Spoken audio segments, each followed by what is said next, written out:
Hello and welcome. I am Scarberlock, and this is City of Heroes on the Rebirth server. We are with level 37 Quintessence last, who has over 5 million XP, 300,000 to go to get to level 38 in our final secondary power, 29 million influence. And we're starting a story arc for Colleen Nelson. I just did one mission for her, and she immediately gave me a story arc. We have to defeat the council. Right now, we don't know a lot about what's going on. We don't have any clues. But this is probably going to be the Path of the Dark, or it might be the Vampire. I can't remember which one they give you at this level range. Might be a different one. I think those are the two main ones. We've done Ubelman already, haven't we? I think. Right?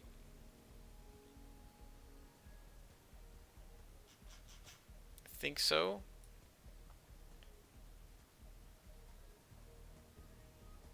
No, maybe not. This might be Ubelman. I can't remember now which one we've done with this character. So we're heading off to do this mission, and in between times, I managed to get all but where are we? All but the very last one of these with the Sunday reward merits. So you may be wondering, when we have 5 of these, we could easily slot them in. You may be wondering, why don't I slot them in? Why do I wait till I have 6? It's entirely because of my own knuckleheadedness. I put these enhancements, in the order that you see them on the vendor, so that I know which one I need and I don't actually buy the wrong one. What I don't want to do is buy duplicates and waste merits. So I leave them here. If I put them up in my in the power, then I won't be able to see them down on this little window while I'm shopping.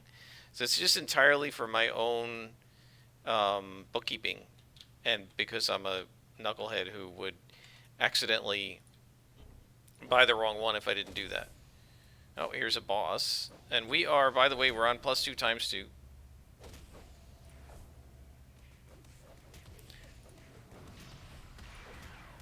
So, that should make things interesting.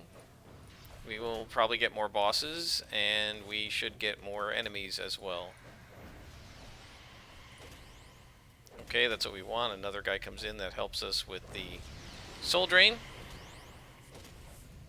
We're going to stick with the boss because we've got him very debuffed right now, and he's going to have a hard time hitting us. And now we'll go to the weaker guys. That Galaxy's probably pretty overconfident there. He's been standing there shooting at me with no consequence for a while. And now he finds out what happens. This is the consequence. Okay.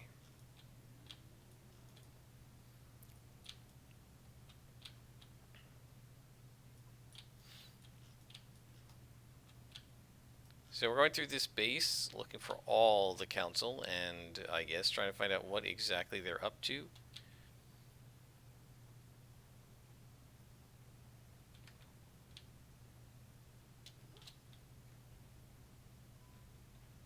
There aren't very many more guys. We are on +2 times 2, yeah.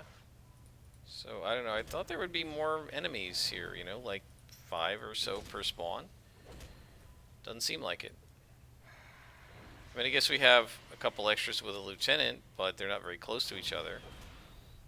Instead, these guys are all spread out so that you can fight them one at a time, which is, like, weaker than the way they would be normally. Maybe it's just this particular mission. We'll just have to see. It should have taken. It should actually be on +2 times 2 because I did this yesterday. I said it, and so between the days and logouts, it should have acknowledged my preference and made the change. But we'll see what happens.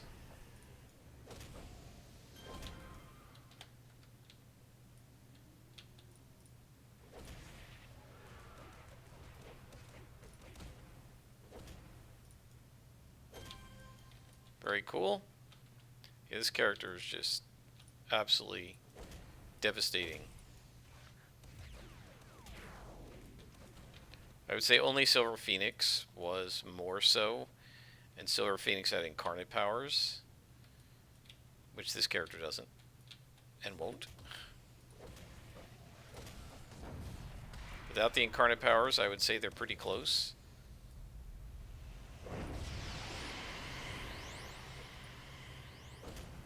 Now this is what I wanted. Here we go. Multiple guys attacking me, surrounding me, raising my fury.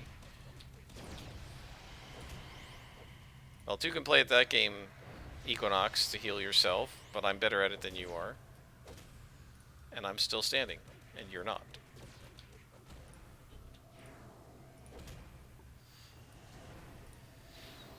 There we go.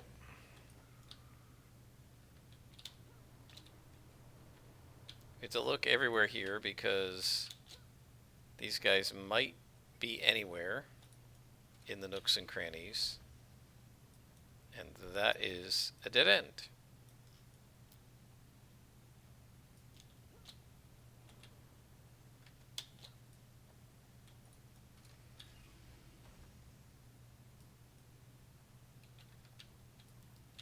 Purple Lieutenant, +3.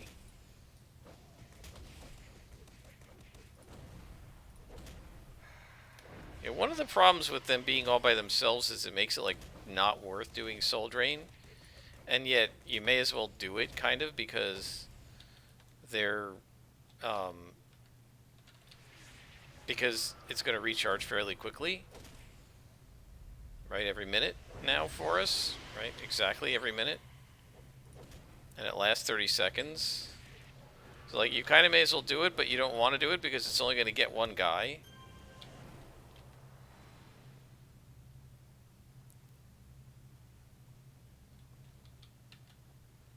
Is that another boss? Yep. Alright.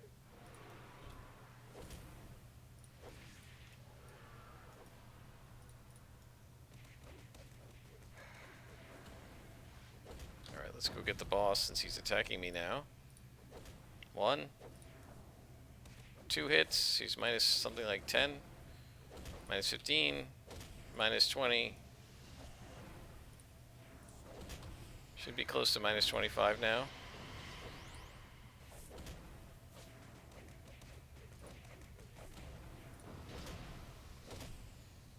And you can see how they just can't do anything to me with all those debuffs.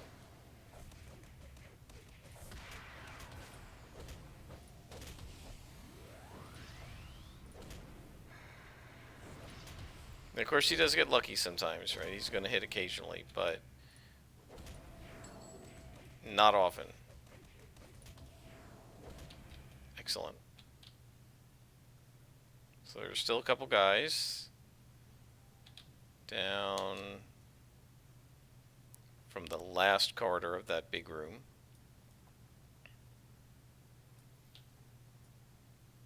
And that's going to be the end of this base. Not a big base.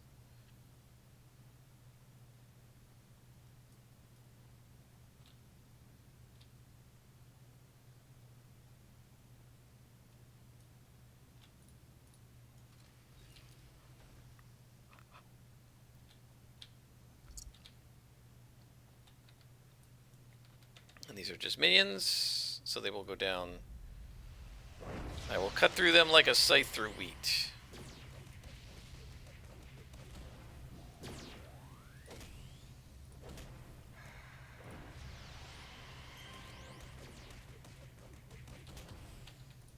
I love how that one guy never even explicitly targeted him and he still went down because of my area effect.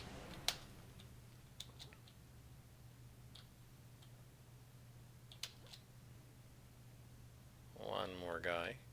2 more guys.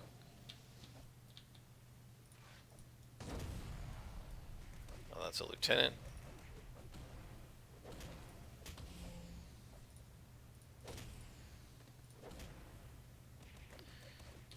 Well, so far, +2 times 2 is no problem.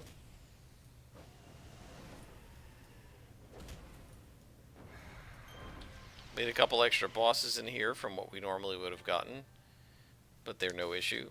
It's going to make us gain XP really fast because the bosses are worth a lot of experience, but that's alright. I'm not really trying to go slowly with this character because I've already done all these story arcs with Silver Phoenix and often with Tiger Strike as well. Let's call Colleen, and she says, You've got them all. Good work. It's a little strange that they had these books on them. It looks more like an initiation guide than a book of information about fugitives. So we are on the path of darkness. Okay. So let's call her up again, and she says, I did a bit of research on the path of the dark mentioned in the books that you found on those fleeing council soldiers. One of my contacts mentioned that he'd heard the name before when he was doing some research for the Midnight Squad. Unfortunately, most of those documents were lost when the Circle of Thorns raided occult libraries in the wake of the Ricti War. He did have a rough idea of where the Circle might have kept their stolen tomes. I think that learning about this path of the dark could be very important.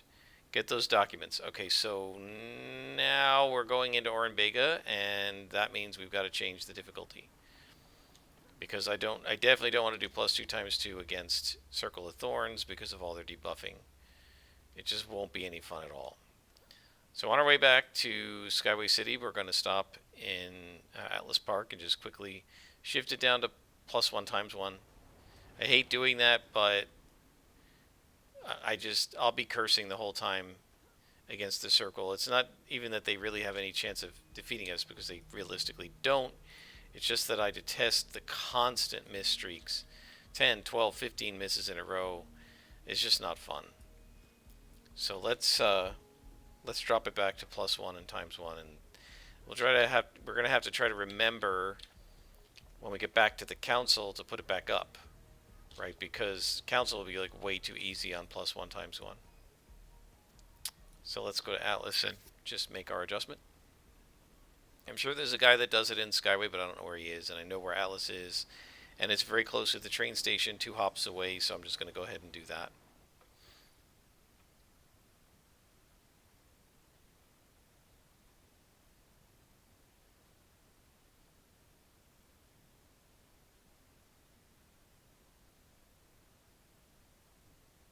Very long load time for some reason.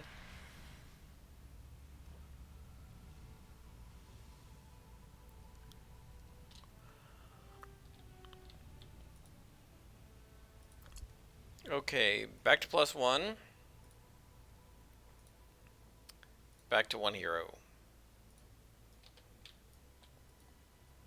+1 × 1. What's really interesting... Oh man, I didn't think to get a screenshot of it. I should have. You see how it says +1 × 1? When you start the game, it says +1 × 0.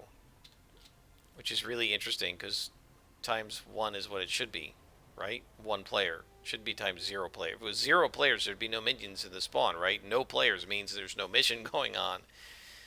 It's kind of strange that they do it that way. And there's no way to set it back to ×0 in the text. It only happens that way when you start the game. So you can tell if you've never reset it. If it says ×0, it's never been reset in terms of the number of players. Now, missions you can set to +0 manually, no problem. It's just sort of weird.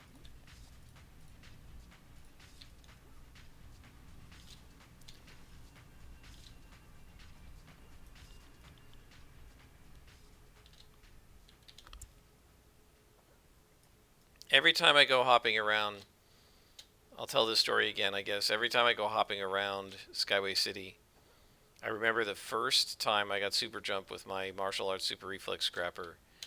And I finally achieved level 14, which is the first level you could take a movement power, at like 11:45 at night. I went and leveled up and got super jump. And then I jumped around Skyway City for like an hour when I was supposed to go to bed, because I just was having so much fun jumping around using super jump. It was awesome.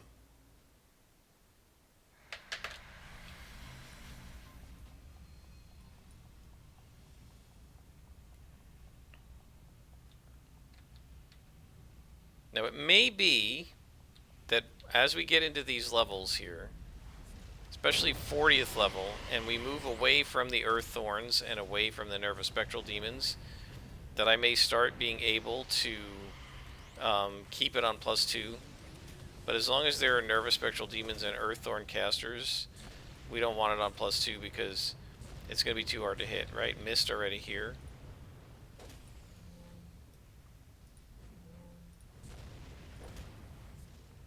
2 misses out of 4, right? So they've already got me at 50-50. So we don't want to get even worse.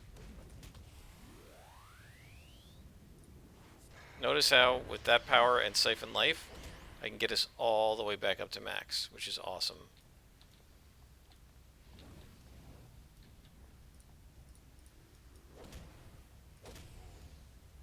We're going to go after the Behemoth first, because the Earth Thorns are going to make us miss a lot, so we may as well take out the guy that we can hit.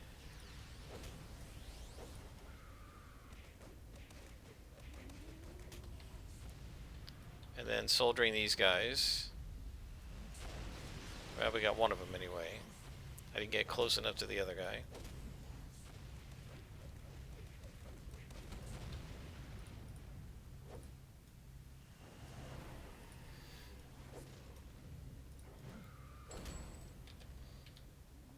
Alright. And there's a Nerva.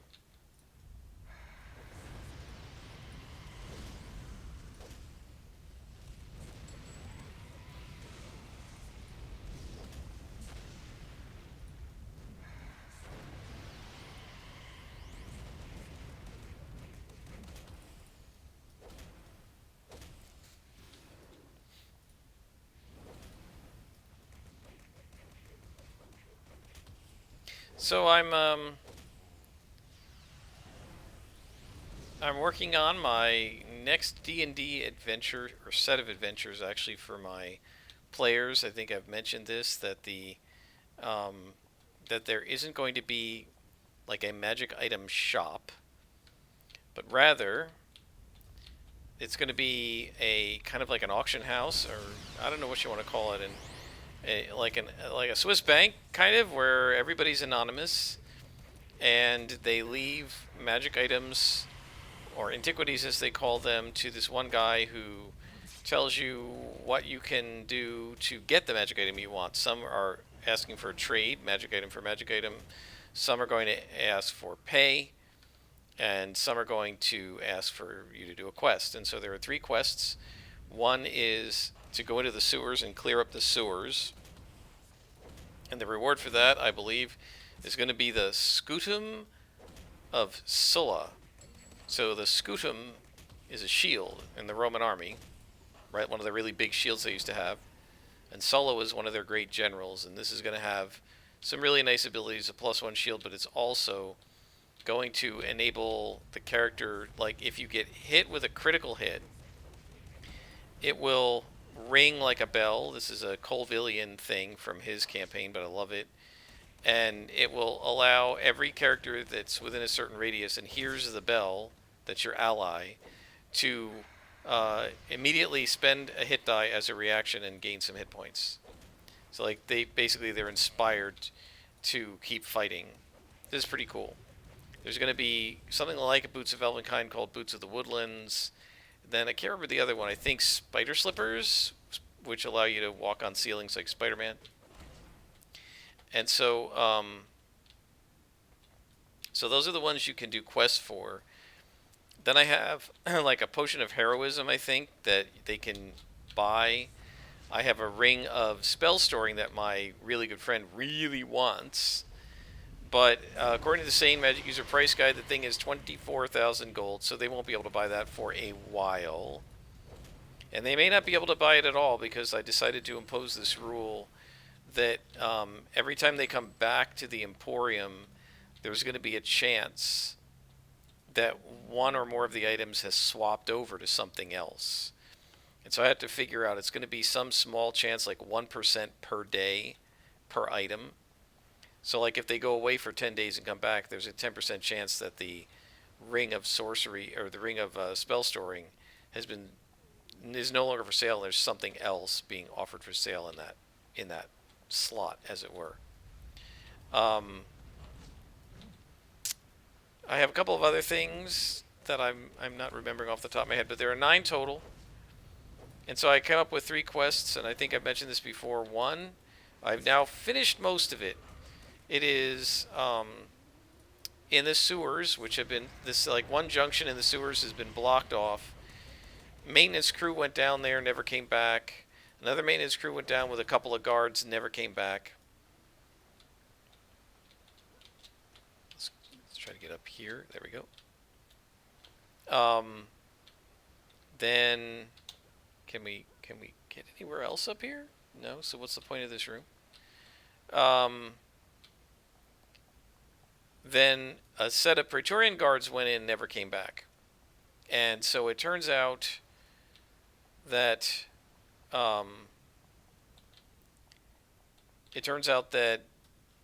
there's a general who rebelled against the previous empress, Empress Atratina, and the current emperor Valerian was her main general, and he was off fighting a war, and this other general got the Praetorian Guard on his side and betrayed her and murdered her and tried to usurp the throne, the imperial throne, and Valerian came back and defeated them, and then became emperor, but of course the empress was dead. And so this general he escaped and he went to the countryside where he was bitten by a werewolf. So he became a werewolf, and he found some were creatures, and he brought them back to Rome with the intent of basically taking back over. So he's in the sewers with some werebears and wereboars and wererats, and they are. And I'm going to ignore that phone call because it's almost certainly spam. And so they're going to try to take over. I'm going to mute it so that you guys don't have to hear the phone, and I'll bring you back when it stops ringing.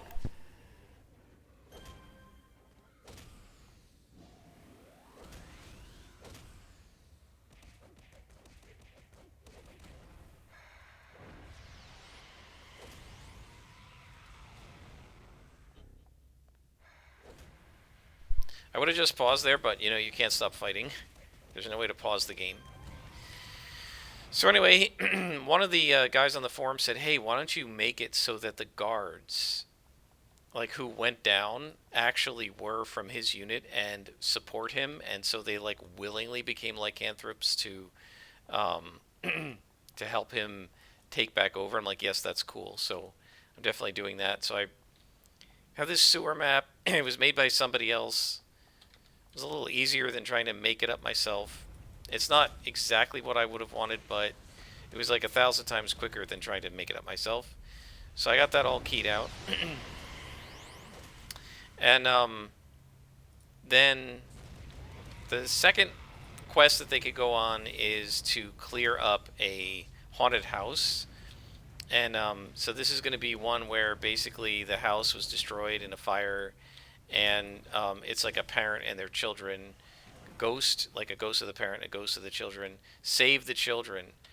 And so they're going to have to explain to the ghost that everybody's dead, and maybe save the children ghosts. I'm not sure exactly how I'm going to work that, but that's going to be more of a problem solving, right? They could theoretically attack the ghosts, but they can also solve it without striking a blow if they use their noggins. And then the last one, I was like, okay, that's going to be some undead and a necromancer or something in a cemetery.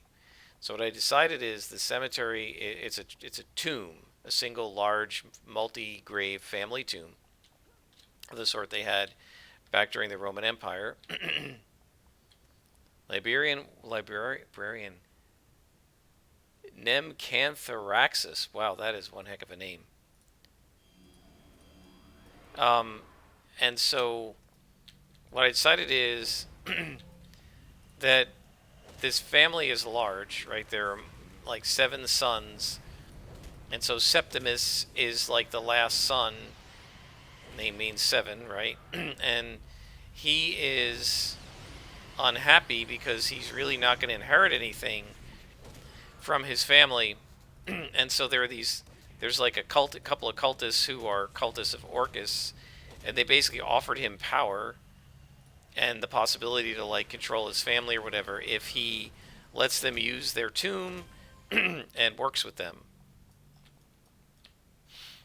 This is a very cool crystal, by the way. I love that thing. So he's basically an apprentice priest of Orcus, and the person leading it is going to be a warlock, and Orcus is her patron. So I think this is a really cool idea. There's a fiendish patron warlock stat block in Volo's Guide to Monsters. It's not quite powerful enough, but it's decent. And if I make her legendary and give her some minions, and so she's not by herself, I think that she might work out to be a very cool villain.